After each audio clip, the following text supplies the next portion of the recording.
All right. Hey, welcome everyone to Heritage University tonight. If you want to make your way up front, you can. I'm going to be standing up here. If you want to stay where you're at, that's fine too. But tonight, we're going to dive right in because there's a lot, as there is every week, to cover. And I really do want to leave plenty of time for questions during the study and then at the end as well. And so today we're going to be going over the Book of Leviticus. And I've had to make some decisions since we've had some weather of what to combine. What I am going to do is keep going through every book of the Pentateuch individually. So we're going to do Leviticus, then Numbers, then Deuteronomy.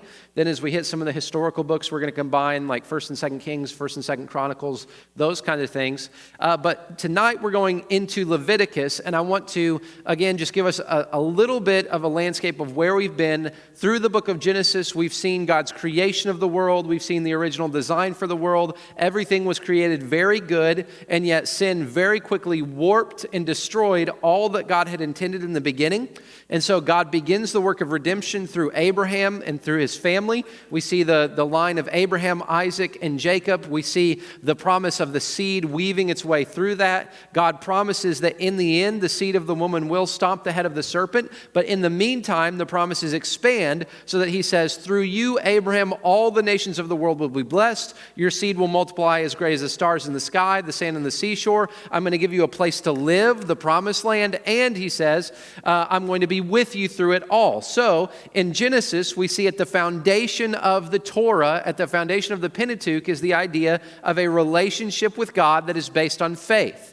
And that was really important as we looked last week at the book of Exodus, when we saw the power of God on display, we saw the redemption of God on display. But even as we think about the law itself, we must, or we'll misinterpret it, we must see the law through the lens of a relationship with God. So you may remember last week we looked at the 10 Commandments, and if you look at, say, a common list of the 10 Commandments that you could buy at Hobby Lobby or anywhere else, most of the time those lists of the 10 Commandments are just a list of 10, you shall not. You shall not, you shall not, you shall not. But in the midst of all of those commandments is the idea that a relationship with God is what grounds the motivation for the commandment. So I am the Lord your God. I'm the one who brought you out of Egypt. Therefore have no other gods before me. You shall not take the name of the Lord your God in vain. Why? Because I'm a jealous God, and so on and so forth. There's different logic and different rationale, but it all comes back to the idea that Israel has this personal connection with God. They have the immense privilege, honor, and duty of living as a kingdom of priests, and through that, and because of that, they are called to live differently so that all of the law, we think of it oftentimes in terms of like rigid, dusty, you shall not. But the book of Exodus, and we're going to see this in Leviticus as well, in Numbers and in Deuteronomy, the entire premise of the law is that because Israel has this special relationship, they are required to follow the law so that they can stay in that relationship with God, and because God has chosen them among all the nations of the world. So, I want that to be in your minds as we go through the book of Leviticus, because Leviticus, really, of all of the books in the Torah, in the first 5 books of the Bible, is probably the least narrative of the books. And you can translate that because we're a people who love story. We're a people who love to kind of think of things in a storyline. Leviticus is a lot of times what people consider to be one of the most boring books. And I hate to use that word, but hey, if we're just being honest, one of the 10 Commandments is you shall not lie, right? Okay. But I want to show you tonight that, again, Leviticus builds on this foundation of a relationship with God. And if you're following kind of the storyline, at the end of the book of Exodus, here's what it says. It says that the Israelites built the tabernacle. All right? And remember, the tabernacle was a place where God could dwell among them. The desire was that God would not just have a distant relationship, but that he'd have a close relationship with them. They built their tabernacle, and at the very end, the Spirit of God, the very presence of God, comes in a cloud, fills the tabernacle so that not even Moses could go in. That's the end of the book of Exodus. Now, Leviticus It continues on in this same moment. In fact, the entire book of Leviticus is set at Mount Sinai as God gives them the law. They're building the tabernacle, and now that God is dwelling among them, we see a further elaboration upon how they are to live as the people of God. So the book of Leviticus describes sacrifices. It describes different laws of cleanliness and uncleanliness. It describes a lot of different things that are to oversee or to really give the parameters for their relationship with God. And especially, don't miss this, this is so foundational, especially now that God is living among them, because the Lord their God, this is something you see all throughout Leviticus, is a holy God. And therefore, he demands that his people are a holy people.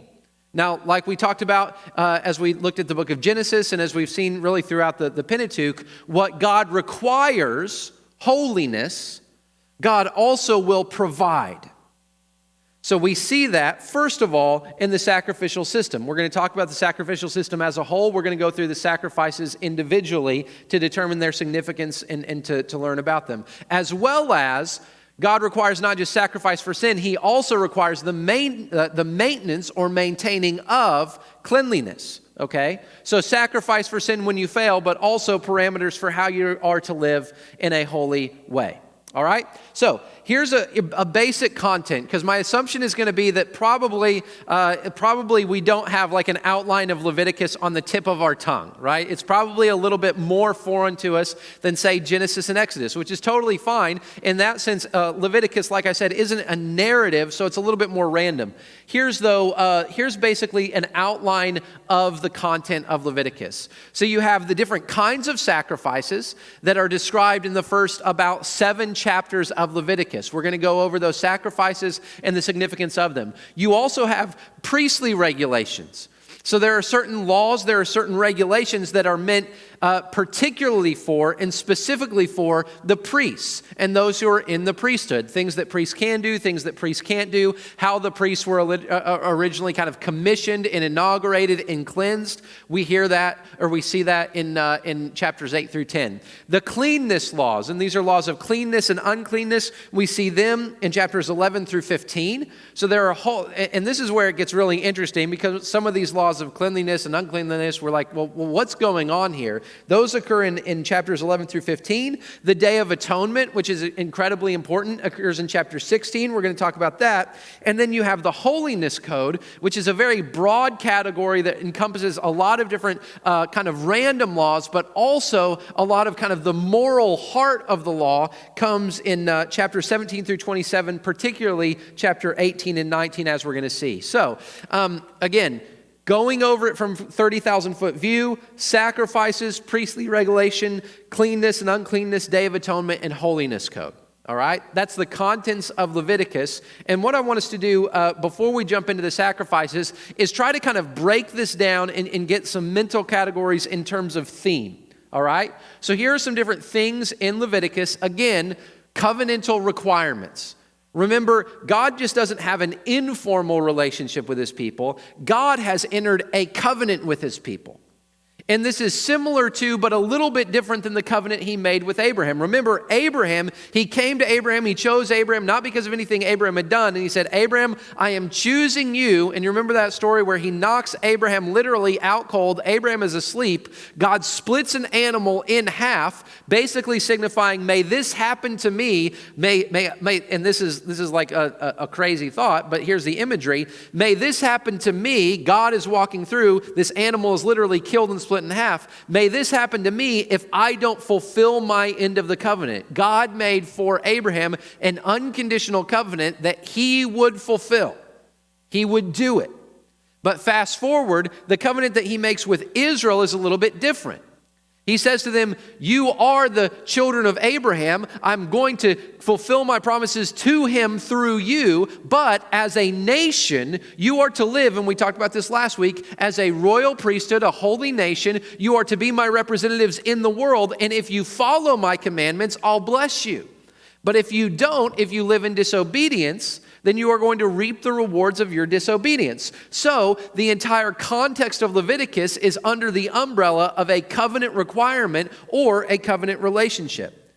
Now again, holiness in Leviticus is not just the idea of, okay, being a goody two-shoes or being someone who, we think we're really good because we're following all these commands. No, holiness has a very particular meaning, and that meaning is to be set apart. It means to be different. It means to be set apart, particularly from all of the other nations. So here's a theme that you're going to see throughout Leviticus, and here's a refrain that's repeated often: be holy because the Lord your God is holy. So because God is holy, and listen, because you are in relationship with God as his people, you are to be holy yourselves. It is a process of imitation, so that the Israelites are to imitate their God, and in imitating him, they are then reflecting, and you're going to see this connection to Exodus, by imitating them, they are to reflect his character to all of the other nations, so that the other nations of the world see what it's like to be in relationship to this God. So they are set apart for the purpose of standing apart, for the purpose of reflecting God's character. Be holy because I am holy. Now, the next theme in Leviticus is sacrifice. Sacrifice. And here's the thing. God knows in a Genesis 3 world, that's to say, in a world that's full of sin, God knows that the only way the Israelites can be holy is if a sacrifice is provided for them. There must be atonement because they are a sinful people. So in order to provide that atonement, God establishes the sacrificial system. Now, as we're going to discover in a minute, the entire sacrificial system is not completely about sin. It does have connections with the relationship with God, but not every sacrifice is a sacrifice that you make for sin, okay? But the concept of sacrifice is God's provision for the people to continue and maintain that relationship with him. And the last theme, and this is something that's going to be so subtle, but it's so important as it underlies everything, is the idea of God's presence being among the people. The entire reason for the book of Leviticus, why do you have all these laws? Why do you have all these sacrifices? Well, you have them because God's desire is to live among his people. God's desire is not to be distant. God's desire is not to be far away. God's desire is to live among his people. And in order for him to live among his people, they must live lives of holiness, which means they must follow God's laws and follow the sacrificial system. These are the main themes. And now what we're going to do is kind of walk through the sacrifices. We're going to walk through some of the main events that the book of Leviticus describes with the Day of Atonement, the Year of Jubilee, and some other things. But I want to pause right here and just give you a few minutes to ask any questions or what do you see? What are you thinking at this point? Any preliminary thoughts before we jump into the sacrifices?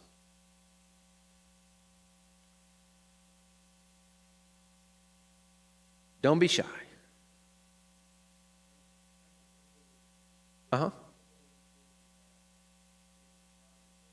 Yes. Yeah. No, that's a great question. And we are going to talk about that a little bit more in detail with the sacrifices. But it is so important. The sacrificial system... actually, we're going to segue into that in just a minute, Lance. His question was, by the way, if you didn't hear it, a lot of times as we look at the sacrifices, it talks about unintentional sins, and that seems to be an emphasis. So what about when we intentionally sin? What's the difference? How do we determine that? Good question. We're going to jump into that in just a second, so I'm going to hold off on it. Any other preliminary thoughts before we jump into these sacrifices? Okay, cool. Let's go for it. Okay. Now, I'm going to start off with what Lance said. Let's look at the first sacrifice, which is the burnt offering. But here's what I want to emphasize to us. Over and over, the book of Leviticus tells us these sacrifices are for unintentional sins. Now, when we get to the very last sacrifice, you're going to say, well, it doesn't make sense because it sacrifices for, well, what if I stole my neighbor's cow? Or what if I defrauded my neighbor in some way, and then I have to make restitution? That's what the kind of last sacrifice is for, at which point, how is that unintentional? Here's what's going on. The logic of Leviticus is that sin is not simply individual, okay?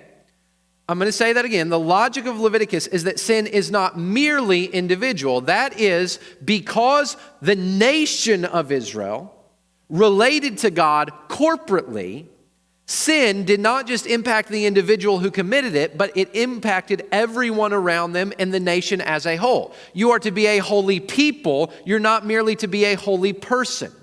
So the idea is this, and this is why when you read through the book of Leviticus, sometimes it will say, if a person does this, they are to be cut off from the people. They're to be cast outside the camp. There's all kinds of things about being cut off. Here's why. Because when you committed a sin, you were defiling not just yourself, but you were defiling the entire nation. It had an effect that went beyond you. Now, when it comes to intentional sin versus unintentional sin, there are certain sins, according to the law, that if you didn't follow the parameters of the law, or say you came into contact with something that was unclean and you didn't mean to, or say you committed a sin like you accidentally wore, this is in Leviticus, you accidentally wore two different types of clothing, right? You wore wool and cotton, or you wore wool and some other fabric at the same time. If you unintentionally messed up these laws, it wasn't like, and this is there's two different kinds of sins.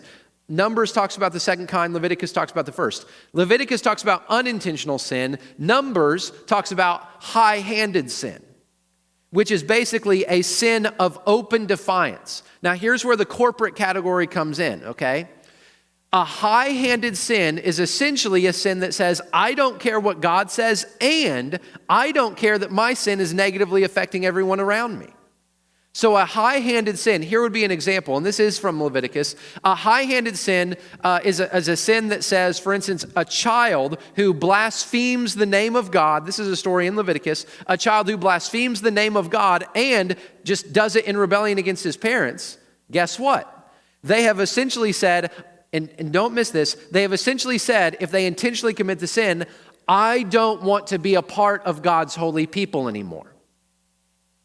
You see the corporate element?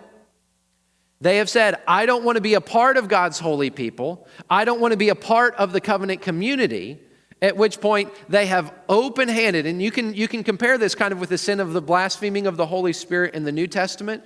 It's not just though I accidentally said I blasphemed the Holy Spirit. No, the idea is that there is an intentional, continuous, rebellious spirit that says, even though I have been given this incredible and honorable position, I don't want it. It's the act of defying not only God, but defying the people whom God made you a part of. It's dishonoring to God. It's dishonoring to your neighbor. And we're gonna talk about that more in depth. I think it'll become more clear, especially as we get to the last sacrifice. But the first sacrifice, okay, and if that's fuzzy to you, just stay with me. We're going to clarify it hopefully in just a minute. The first kind of sacrifice in Leviticus 1 is a burnt offering.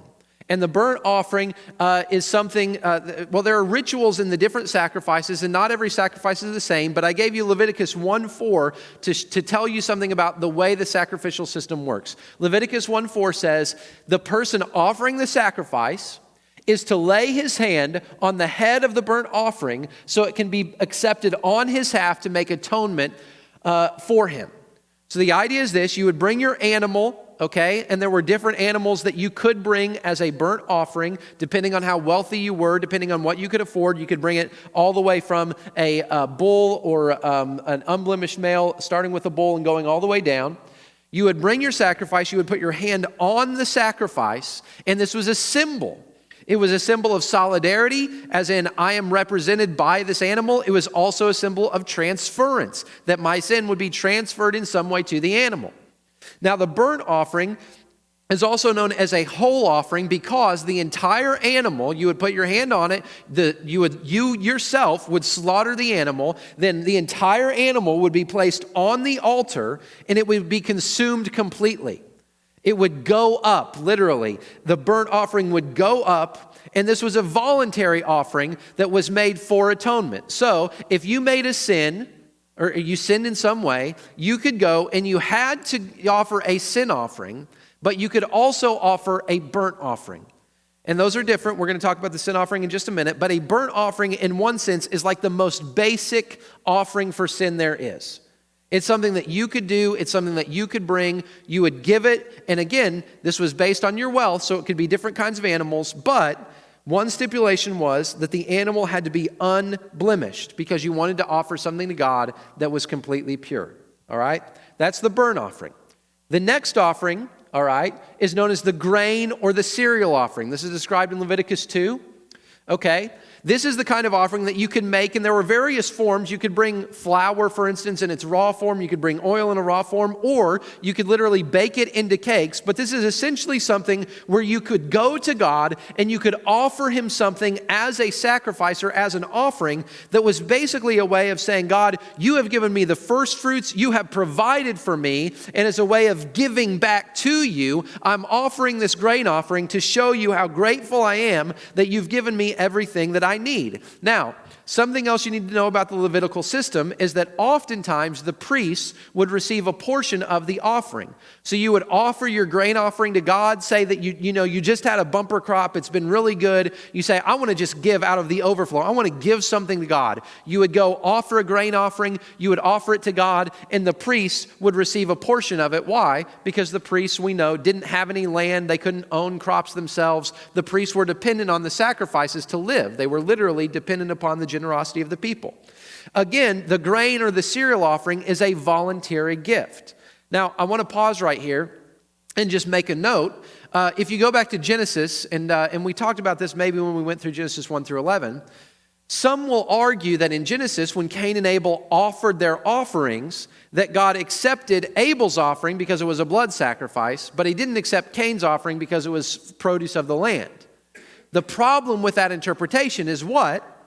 That grain offerings or cereal offerings or offerings from the land were acceptable to God, even within the Torah. So the idea that somehow God favored a blood sacrifice, but he didn't favor a cereal offering doesn't seem to hold up when we consider that both of them were acceptable. Now, the grain offering, again, was a voluntary gift. So hear this, the grain offering had nothing to do with sin. It wasn't, I sinned, I need to go offer a grain offering. It was very simply, I want to give to God. He's been good to me. I want to make an offering. And so you would go and you would offer a grain offering. And I'm sure that every time the priest saw someone offering a grain offering, they're like, hey, we're going to get some good food. Why? Because it had to be made with fine oil. You would use your best ingredients. It would be the first fruits. That's the grain offering, okay? All right. Next offering is a fellowship or peace offering.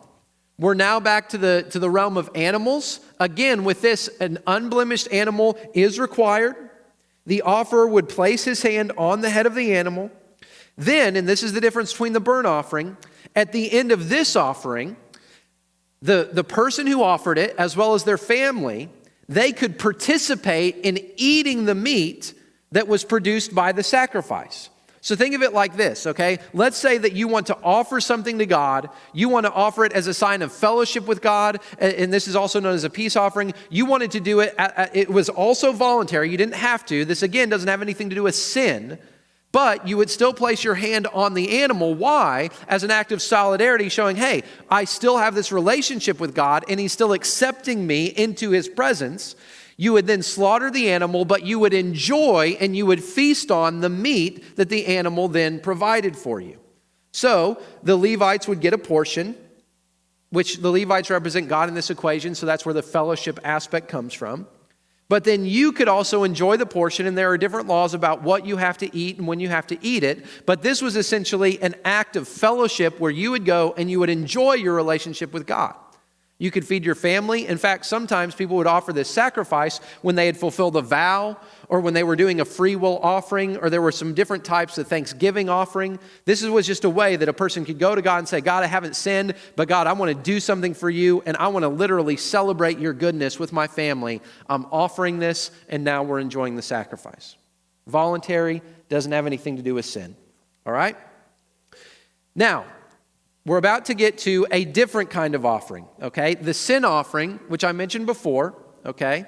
The sin offering was offered, and this is what Lance asked, it was offered for unintentional sins. So again, the logic is, if you commit a high-handed rebellious sin where you know what you're doing, you sin against God, you essentially blaspheme God to his face and say, I don't want to be a part of your people, I don't want to be a part of this system, the sin offering would not avail for you. Okay, this is only for unintentional sins.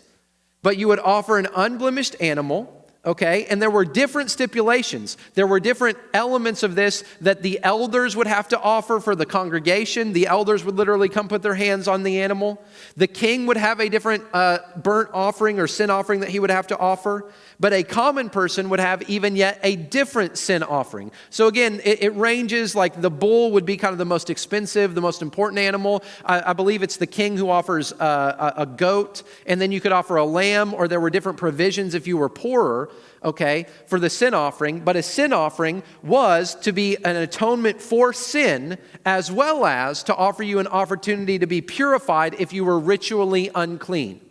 Now, here's something that's worth knowing. There's a distinction between offering a sacrifice for sin, like you have done something morally egregious and you are guilty before God. There's a difference between being guilty of sin and being ritually unclean, okay? And if you don't know what I mean by that, the cleanliness laws were essentially something that happened that you did something, or you went somewhere, or you touched something that was unclean. And that meant that when you touched something that was unclean, so if you touched someone who was sick or had an open sore, or you touched, say, a dead animal, or someone in your household died, or there were also sexual things that you could do that would render you unclean, it's not saying that you did something wrong. It's just saying that in the world of purity, in the world of the Levitical system, you were no longer able to participate in temple or tabernacle worship. You were no longer able to be around other people until you had gone through the procedure to make yourself ritually pure again. Okay? So, and this is not just talking about hygiene, so don't take this analogy I'm going to give too far, but it's kind of like this. You know, if you're going into an OR, you have to be scrubbed up, you have to be protected. It's essentially saying God's holiness, and think about this, God's holiness renders this camp, renders this people a clean people.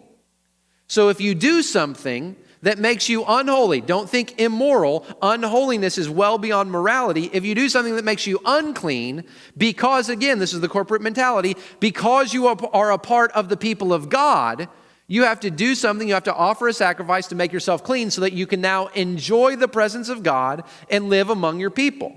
Now here's the thing, the levels of cleanliness differed. If you were a priest, there were certain things that you could not do that were beyond what the people could not do.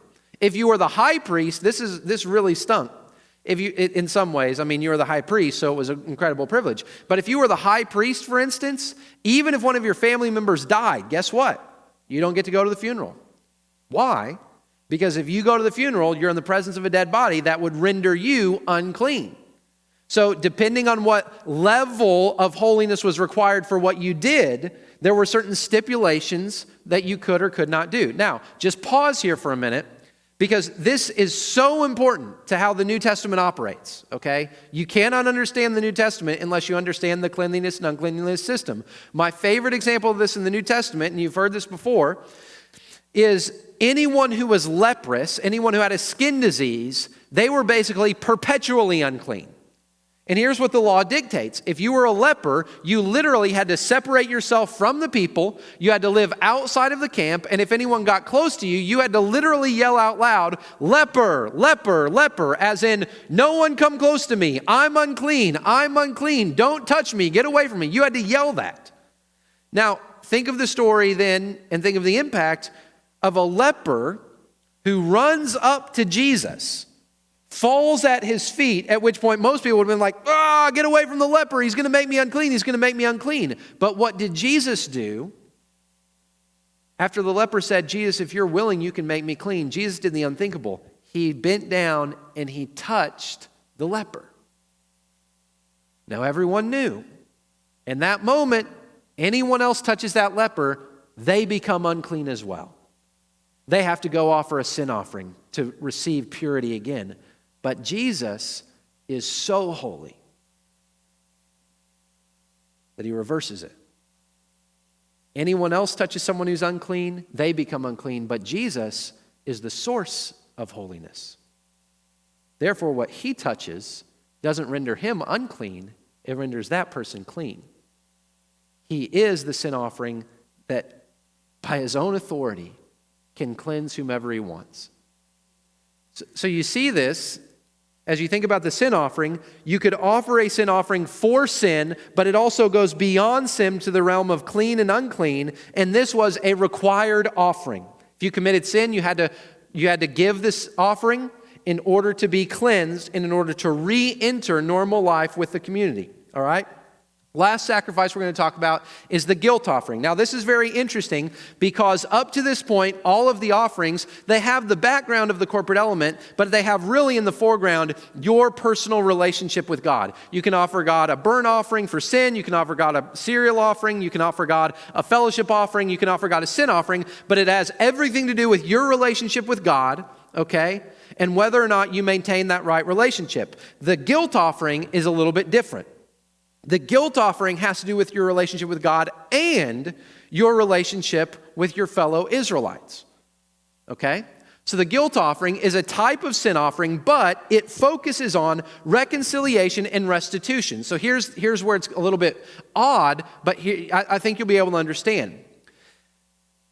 The guilt offering, you could offer, say, if you stole something from your neighbor, or you defrauded your neighbor, or you wronged your neighbor in some way. Well, that's obviously intentional, right? I mean, in our mind, well, that's high-handed. I chose to lie. I chose to cheat. I chose to steal. So why do I get to offer an offering? And here's the difference. Because it was against man and not against God. Okay? So high-handed sins against God are ultimate. But the assumption is people are going to do bad things to each other. Human relationships are broken. And so the guilt offering is a way to offer a sacrifice to God, but also, and this is important, you also had to make restitution to your neighbor so that if you stole something, it's not just that you gave it back plus 1/5. Now, this is important, and I want you to think about this again. Think about how Jesus clarifies this. What did Jesus say are the two most important commands? Love the Lord your God with all your heart, soul, mind, and strength, and love your neighbor as yourself. So think of it like this. And this goes back all the way to Genesis 9:6, and we're not going to get into the weeds of this too deep, but the idea was this. You've heard of the idea eye for eye, tooth for tooth. It's also known as the lex talionis, the law of retaliation. The law of retaliation, a lot of times we think of in terms of highly retributive, like if someone kills someone, they deserve the death penalty and they're going to get it. In fact, and that may be an application, but here's my point. The law of retaliation was actually a way to limit what you could do to someone else. So eye for eye essentially means if you poke out my eye, I can't kill you for that. If you knock out my teeth, I can't take your life because you took out my teeth. You see that? So the law of retaliation, eye for eye, tooth for tooth, is actually a way to limit what you could do in retaliation for something that's done against you. Okay? Similar with the guilt offering. Well, you defrauded me. Well, now I'm going to punish you. There's an offering that atones for the sin so that now, think about this, God is the one who is appeased, because ultimately, even though you defrauded me as a person, ultimately, you have offended God, in part because we as people are made in God's image. And yet, in order to appease, in order to make sure that the people don't take it into their own hands, there is an offering that you would offer not to the other person, but you would offer it for the offense that you committed against the other person. Does that make sense? The guilt offering is the one offering that's primarily to restore relationship between neighbors. So it focuses on loving God as well as loving neighbors. A 1/5 restitution is required, and this sacrifice is required as well. So if you wronged your neighbor, you can say, well, I've wronged you, but I don't care. No, you had to go through the process of restitution. You had to go through the process of reconciliation, which again points back to the idea that the sacrificial system wasn't just, oh, we need to be right with God. The sacrificial system was meant to create a society where people could love God and love another, even when God knew they were going to wrong one another in certain ways. Okay? All right.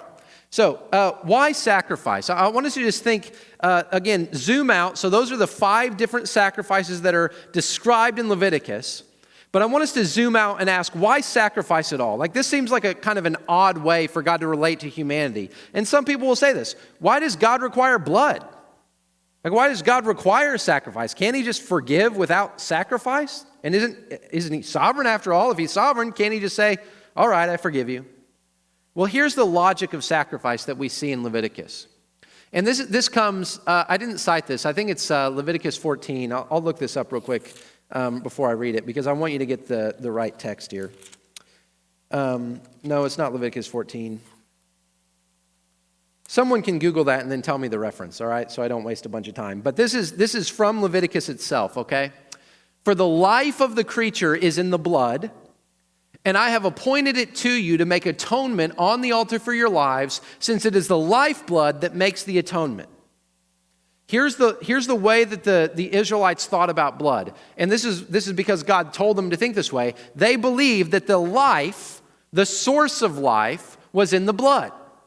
And therefore, to offer a blood sacrifice wasn't simply to do red blood platelets and white blood platelets or whatever. No, it wasn't like a scientific physiological kind of thing. It was to say the life that God has given us is in our blood. Our blood contains that life. Our blood represents that life. I don't even want to say it's a metaphor, because it's beyond a metaphor. It's more of a deeper reality of where life comes from, or what sustains life. And so whenever you would offer a blood sacrifice, it was essentially to say one life in place of another life.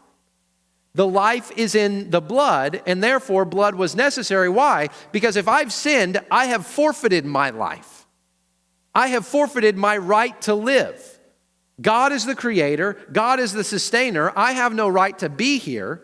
And therefore, blood is required. Life is required if there's going to be an appeasement of God's rightful wrath. All right? So the placement of the hands is incredibly important. You place your hand on that animal, whatever the animal might be. You place your hand on that animal as a sign of solidarity. That animal is representing me, as well as a sign of transference. My sin is being transferred, and the life of that animal is now given to God in place of the life that I owe him. All right? That's the logic of the sacrificial system. Now, as I've said, the sacrificial system is broader than sacrifice for sins, right? Fellowship offerings, grain offerings. They can be offered voluntarily, and it has nothing to do with sin. But at the heart of the sacrificial system is this: an awareness that we are all sinners, and therefore we all need a sacrifice in order for us to live in close proximity and in right relationship with God. The fundamental assumption of the sacrificial system is that we are all sinners, and we all need a life in place of our life, so that we can live in right relationship with God. For God to live among us, there must be sacrifice. Now, I'm not going to spend a lot of time on this, and it's really going to be a tragedy, but we've got to keep going. There is a debate in terms of expiation versus propitiation, and it's a debate especially in Leviticus. These are two words that are kind of $3 words. I'll explain them briefly. Expiation just means the removal of sin. Okay, so think Exodus as in going out, expiate as in sin being removed from you. Okay, so at the very least, sacrifice removes sin from you. Now the question, and this is where the debate comes in, is whether or not the Old Testament system in particular sees propitiation as another aspect of sacrifice. Here's what propitiation means. Propitiation means not just that sin has been removed, but that wrath has been appeased, okay? So think of expiation as kind of total cleansing of sin, but propitiation is the idea of God's wrath being poured out on a sacrifice, one in place of the other. So the question is, does the sacrifice by itself, does it just cleanse us of sin, or does the sacrifice cleanse of sin because that sacrifice propitiates God's wrath?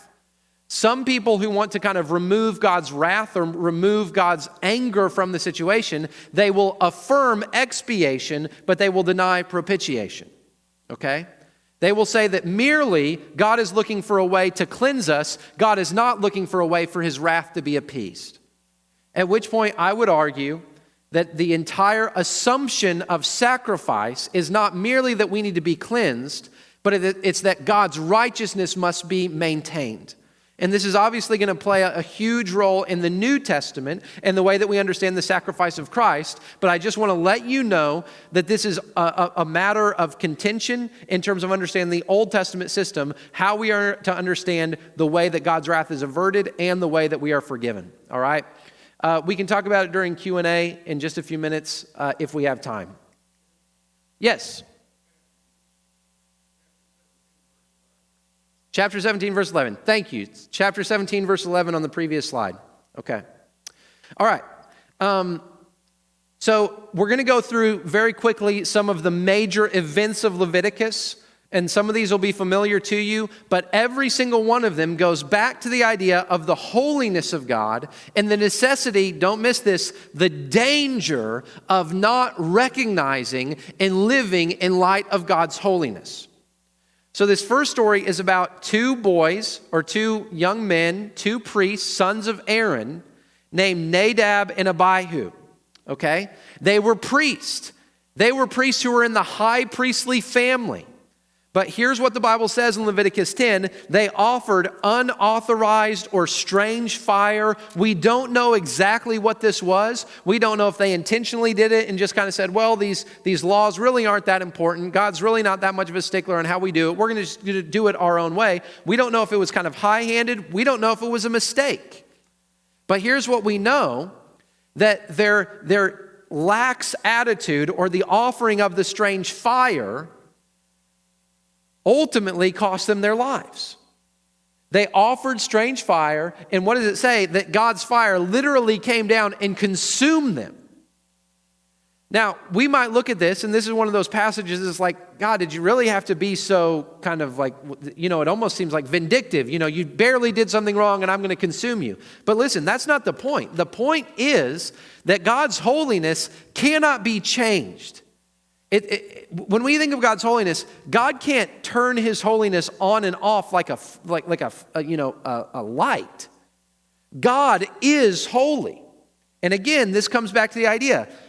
If you want me to truly live with you, if you want the God who is a consuming fire to be among you, you don't get to decide whether or not you follow what I tell you, do what I tell you, or else my holiness will naturally consume you, right? It's like a normal fire. If you don't contain a normal fire, if you don't treat it in the right way, it's going to consume everything. So the sin of Nadab and Abihu was in not honoring God's holiness to the level that a priest should honor it. Now, this would have been very hard, and it was hard for Aaron. After all, these were his two boys that were literally consumed by the holy fire of God. But it functioned essentially as a sign to the Israelites. Listen, God's holiness is not something we mess with. Offering strange fire is not something we flirt with. We do what God tells us to do. Why?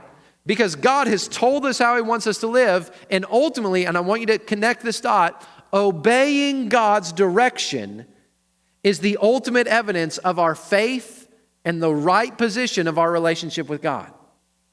Faithful people will obey God. Nadab and Abihu did not, and ultimately it cost them their lives. This is the reminder of the danger of God's holiness dwelling among the Israelites. God is holy. It's not like He chooses to be. It's not like He's trying to say, oh, well, hey, no. This is an essential part of God's nature. God is holy, okay? Next thing I want to talk about, and I'm going to spend a few minutes on this, is the Day of Atonement. So we'll talk about the Holiness Code next. Okay, Day of Atonement. Many of you have heard about this, but this is a day where essentially God was offering the Israelites the ability and the opportunity to offer a sacrifice that would cover all of the sins that had not been atoned for, as well as it would purify the people and the temple on an annual basis. So the Day of Atonement, this is basically a national holiday in terms of the Israelite calendar, but it was a holiday that was contingent upon or based upon whether God would accept the sacrifice. Here's how it worked. Once a year, the high priest would go into the Holy of Holies. This was the only time that any human being was ever allowed to go in the Holy of Holies. One time a year, the high priest would go in. Before going in, the high priest would have to offer a sacrifice for himself, for his own sin. He would then take 2 goats with him. On the hand of one goat, he would put his hand on the head of one goat to symbolize the transfer of the people's sins. He would then put his hand on the other goat, and he would slaughter the other goat.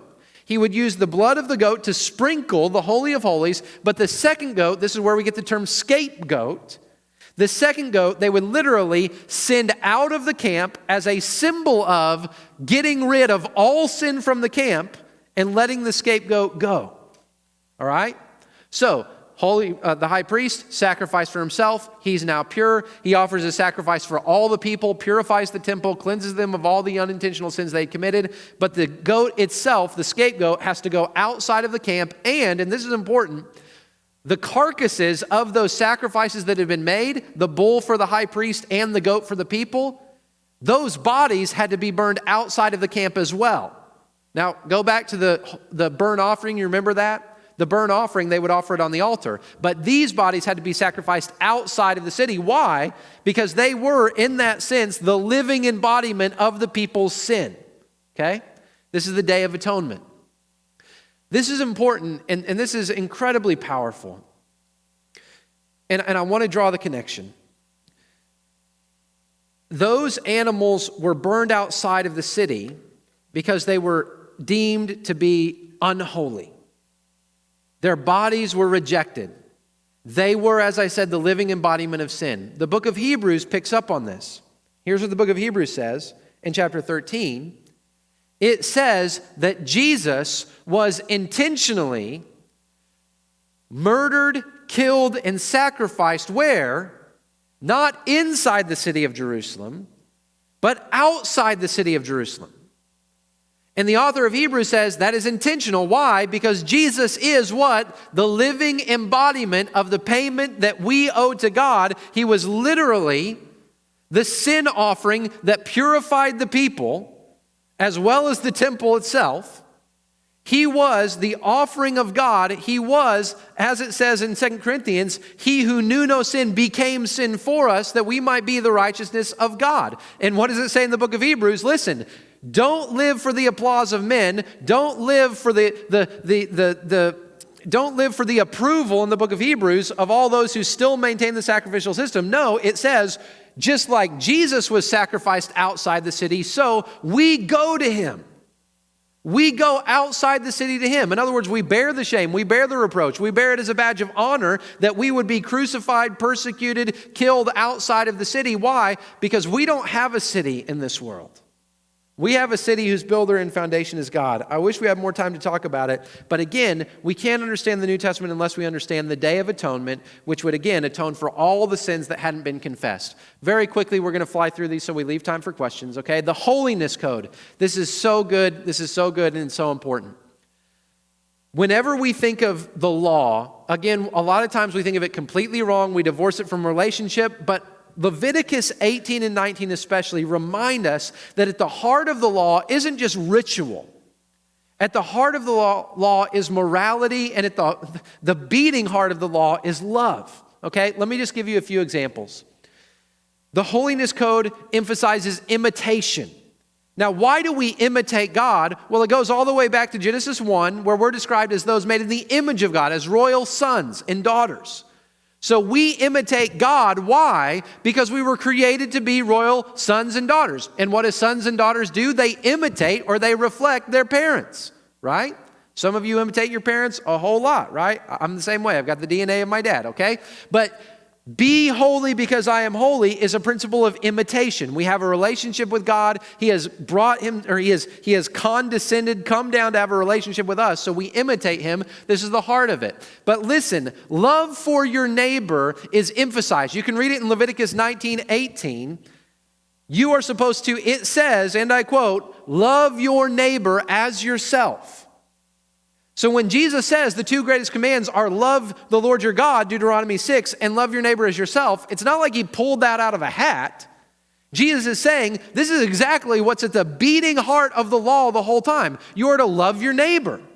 You love your neighbor how? You love your neighbor by not sinning and defiling your neighbor, but you love your neighbor by doing all the things that the law requires, taking care of your neighbor, considering your neighbor, putting your neighbor above yourself. This isn't something that we just, this comes directly from Leviticus 19. This is the heart of what we consider to be the quote-unquote most boring book in the Bible. The heart of it is love your neighbor. Now, there are all kinds of sexual laws that are included in Leviticus 18, okay? And those are obviously still very important and very relevant, okay? Also, there are relationships between parents and children included in the holiness code. There's sin that defiles the land, so there's this emphasis again that Israel, you are to be separate. Don't live as those who have, like the Egyptians and the Canaanites, you are to live differently from them. You're to imitate God. And the emphasis is on Israel's status as a holy nation. But I would encourage you, if you were to read anything in Leviticus, read the holiness code. Read the holiness code. And there's another aspect of this. We'll talk about it more in just a second. But the holiness code really does remind us that a right relationship with God is so much more than going through the right rituals. And this is what the rest of the Old Testament affirms. You can do all the sacrifices you want to. You can do them in exactly the right way, in exactly the right moment. You can offer all kinds of sacrifices. But if you're not loving your neighbor, those sacrifices are meaningless. Leviticus affirms that. Last, I can't spend a lot of time on this, but the year of Jubilee, this is incredible.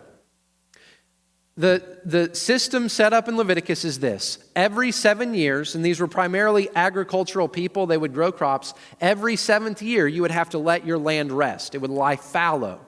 So every 7th year, you couldn't do anything. And this was basically a matter of continual trust that we're going to trust God to provide. We're going to trust that God is going to continue to make our land grow and continue to meet our needs. But every 7th year, you had to let the land lie fallow. Now, every 7 times 7 years, so every 49 years plus 1, there would be a year of Jubilee. And this was so important because in that year, every land that had been sold, any plot of land had to be given back to its ancestral family. Anyone who had been enslaved was immediately and automatically set free. If you owed anyone any money, the debt was automatically forgiven. This was something that was set up every 50 years. It would happen. The picture there, by the way, is a shofar. It's a horn. It says they would literally blow the horn every 50th year, and every debt that every person had was paid. Instantly, immediately, automatically, God just forgave it all. You say, well, that's crazy. Yes, it is crazy. And it's also exactly what Jesus was saying in Luke 4, whenever he goes to the synagogue in Nazareth. Pastor Kevin preached on this a few weeks ago. When he says, I'm proclaiming the favorable year of the Lord, you know what he's talking about? Jubilee. The year where God graciously forgives everyone's debts. Jesus is saying, the kingdom of God is here, and it's the year of Jubilee. Incredible moment, all right? Leviticus for us, we're going to fly through these. Again, holiness is essential to have a relationship with God. God is holy, therefore to be in relationship with Him, we have to live holy lives. But holiness is only possible through the means that God creates and provides. We don't get to just say, oh God, I feel holy today, so I can be in a relationship with you. No, God says these are the parameters, including the sacrifices. Okay? That leads to the third.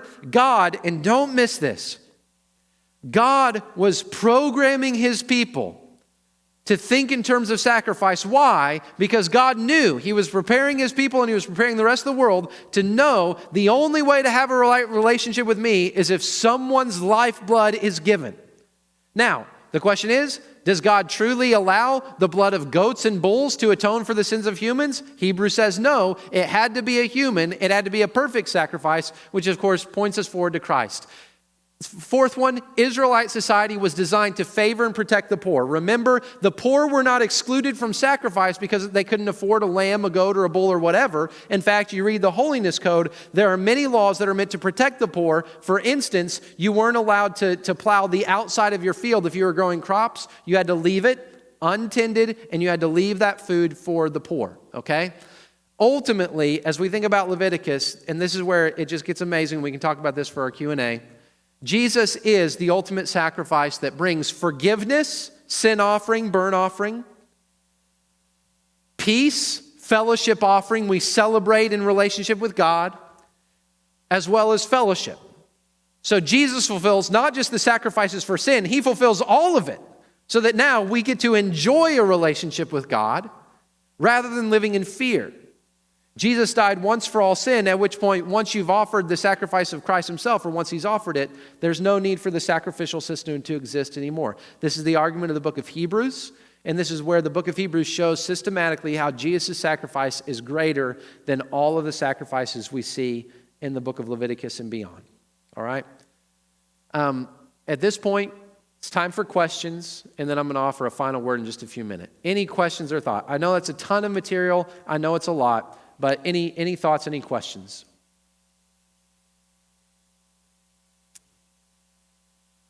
Yeah, Rayon.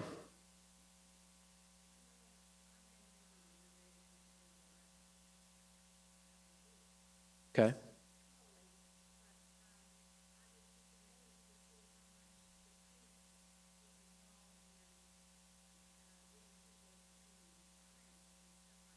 Yeah. Yeah.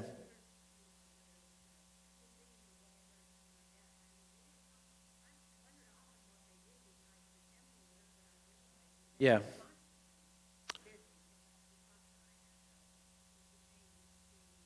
Yeah. So Rayon said that she was amazed to see how involved the priests are in coming and examining houses to see if they were clean or unclean and doing all kinds of different duties. And again, it's worth reminding ourselves the priests were what? Mediators. They represented God and represented man, so they were the go-betweens. And the idea is this: you couldn't, like, if I'm a common Israelite, I can't just declare myself clean, right? So in that sense, the trajectory of cleanliness moved from the priest to the people, symbolizing God is the one who makes clean, and he's the only one who makes clean. You can't do it yourself. So that's part of the reason why the priests were so involved, even in minute details of cleanliness and uncleanliness laws. Yeah. Yeah, Greg.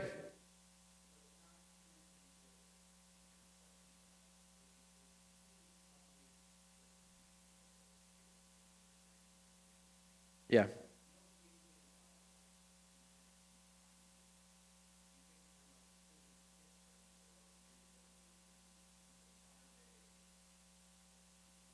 Yeah.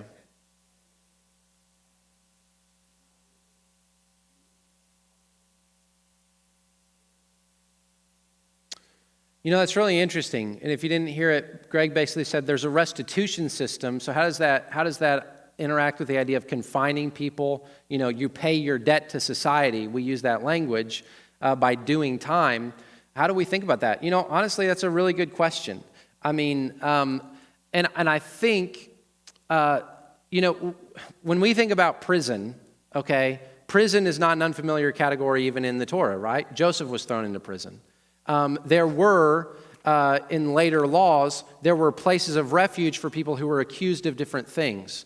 Yeah, I mean, honestly, I don't even know how to answer that question. I really don't. I mean, how to relate the law to kind of prison sentences, other than you look at the New Testament, and maybe this is like my first pass at it. So there are certain crimes, okay, that if you take the law of retaliation to its ultimate fulfillment, okay, if someone is a criminal who say, well, no, I'm not even going to go there. I'm not sure. I'm going to have to really think about that because I don't want to just spout something off and then we'll talk about that later, Greg. Yeah, the prison essentially was you can't be part of the community, right? I mean, if you didn't go through the process, if you didn't make restitution, you're cut off from your people. So we don't need a prison because everyone who's here is part of it. And if you weren't, but at the same time, yeah, I mean, that's a good point, Lance. That's a good point. I wonder, though, was there a prison system? Did it ever develop in Israel? And if so, when, why, and how did they think about it? Because Paul essentially says, if Paul goes to prison, he doesn't say this is unlawful. And of course, it's a totally different context, Greco-Roman context. But yeah, good question.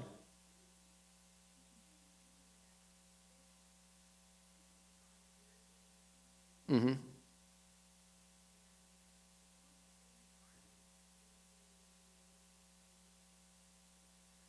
Yeah.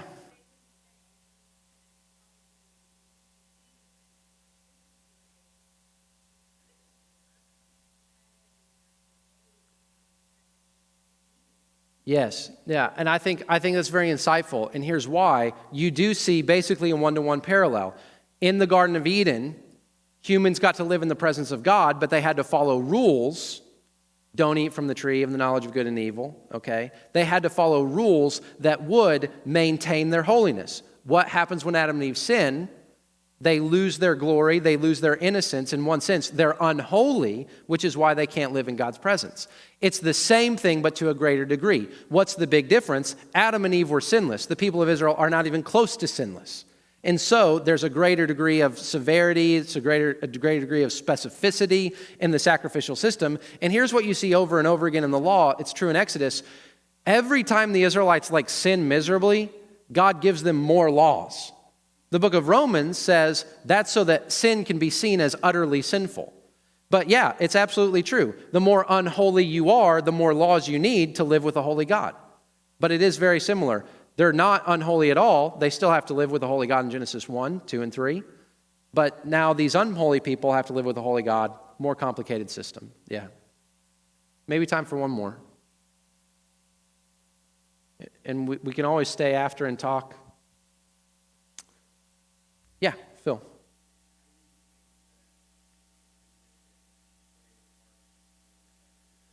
Good question. How does conviction play a part in the sacrificial system? And that's where the holiness code is so important. And this is, we don't have time to dive into it too deep, but essentially, God says, and Jesus affirms this, Paul affirms this, David affirms this, and the rest of the Old Testament does. Your hands, this is how Isaiah says it, you're offering sacrifices, but your hearts are far from me. You think I'm fooled by that?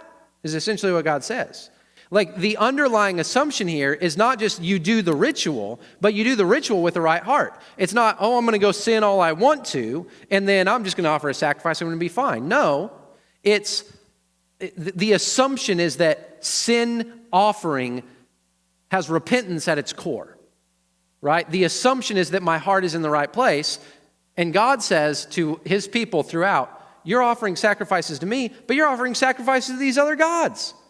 Or you're offering and this I'm going to stop in just a second. But one of the scribes that Jesus talks to, Jesus says, what's the greatest commandment? The scribe responds, love the Lord your God your heart with all your heart, soul, mind, and strength.